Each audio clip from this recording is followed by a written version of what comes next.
pour cette 36e vidéo spéciale confinement. Nous allons travailler aujourd'hui le périnée.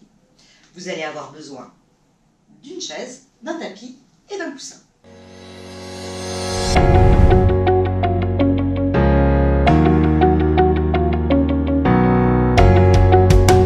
Alors, commençons par se placer. En même temps qu'on va faire des exercices, je vais vous expliquer un petit peu comment tout cela fonctionne. Vous allez vous installer en bout de chaise et commencer tranquillement votre fameuse petite bascule du bassin, ce fameux mouvement que j'adore. Donc le périnée, où ça se situe? Ça se situe dans le petit bassin et ça a la forme d'un petit hamac, comme ça. Donc le périnée, il empêche tous les liquides et tous les solides de descendre, tout simplement. Donc le fait de muscler votre périnée, tout le plancher pelvien, parce que ce n'est pas que le périnée, va vous permettre finalement d'éviter tout ce qui est incontinence, descente d'organes, mais aussi d'autres problèmes qui pourraient être en lien avec la constipation, des problèmes de sexualité, etc. Donc la nécessité vraiment, j'espère que vous continuez à faire la bascule du bassin, hein. Une fois que vous avez bien basculé, donc les nécessités de vraiment bien le muscler régulièrement. On revient de l'autre. On étire sa colonne. Donc essayez vraiment de retrouver votre axe vertical sans cambrer. Vous vous souvenez, le dos neutre, c'est un dos qui va respecter les courbures naturelles de la colonne. Une fois que vous avez ça, baissez bien vos épaules. Comment vous faites pour contracter votre périnée? Ça va être difficile à montrer, je vais l'expliquer puisque, comme je viens de le dire, plancher pelvien, ce sont des muscles profonds. Donc, vous avez bu 1 litre de bière et il n'y a pas de toilette. Donc, forcément, vous allez engager un muscle à l'intérieur. La première réaction serait de faire comme les petites filles dans la cour de récréation. Maîtresse, j'ai envie de faire pipi. Alors là, non. On va essayer dans un premier temps de ne pas utiliser ses adducteurs ou ses fessiers, mais bien d'aller chercher au plus profond de soi. Cette contraction, donc comme si vous vouliez faire remonter un petit ascenseur vers le nombril. On inspire et on souffle. On essaye de tenir 3 secondes. Et tout doucement, tout doucement, tout doucement, on relâche. Encore une fois, inspire. Tu souffles. Tu fais remonter l'ascenseur jusqu'au 3e étage. 4e étage. Et tout doucement, tu relâches. Alors, j'ai bien conscience que ce simple mouvement peut générer une absence totale de sensation pour certaines femmes. Auquel cas, vous allez récupérer votre coussin et vous allez essayer d'engager votre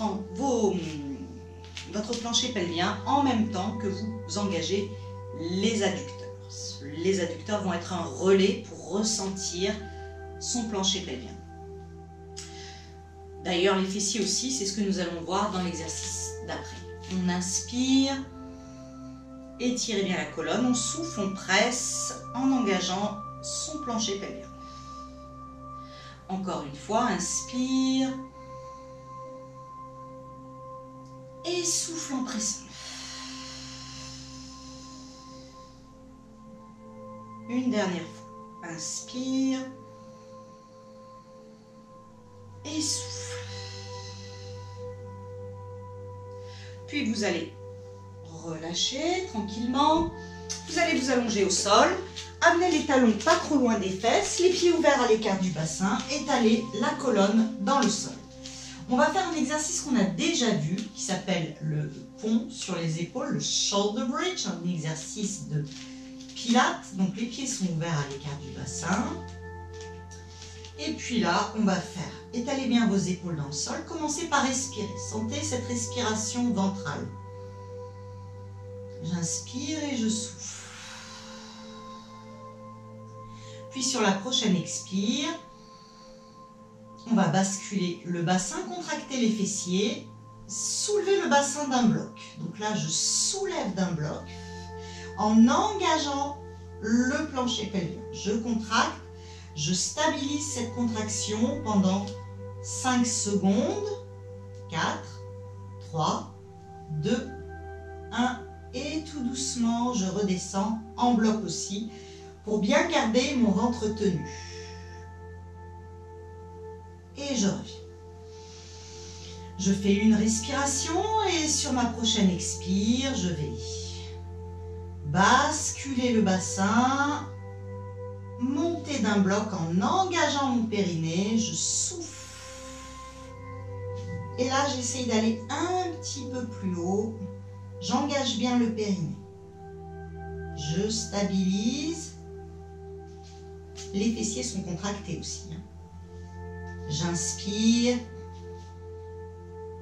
Et je souffle, je redescends d'un bloc en fixant sur l'expire, je garde cette contraction au niveau du périnée. Et relâchez un petit peu. Vous allez voir, ça donne chaud. Cet exercice, je vous conseille de le faire 3-4 fois le matin au réveil. Dernier exercice, la fausse inspiration thoracique, un exercice qui a été élaboré par Madame de Gasquet, qui est un kiné qui a beaucoup œuvré pour la femme. Dans cet exercice, on va se retrouver dos neutre, on va inspirer, gonfler le ventre, souffler, rentrer le ventre, vider les poumons.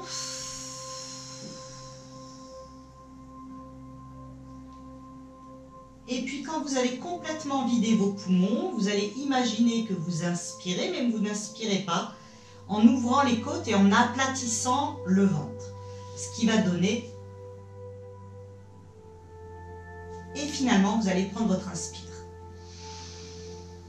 Donc là, dans cet exercice, vous avez un brassage des viscères très important. Ça masse toutes les viscères, notamment le foie, ce qui n'est pas négligeable au printemps. Mais en plus, ça vous permet de vous muscler pour avoir le ventre plat. Et ça, c'est très très bien aussi. Plus ça va avoir une action profonde sur votre périnée. On le refait encore une fois. On inspire profondément par le nez. On souffle, on peut souffler par la bouche si on veut. On vide, on vide, on vide, on vide complètement le ventre.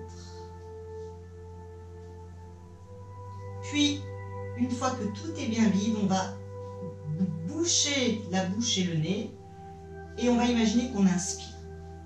Donc ce qui fait que ça va s'ouvrir là et en même temps ça va s'aplatir là. Le ventre va devenir complètement creux. Et on inspire. Et relâchez. Pour revenir vous asseoir, je vous invite à rouler sur le dos. Et voilà, pour cette 36e séance spéciale confinement, ces exercices pratiqués régulièrement vont vraiment améliorer votre tonicité au niveau du périnée qui joue un rôle, comme je vous l'ai dit, très important sur plein de plans de votre vie. Je vous dis à très bientôt. Merci pour votre écoute. Au revoir.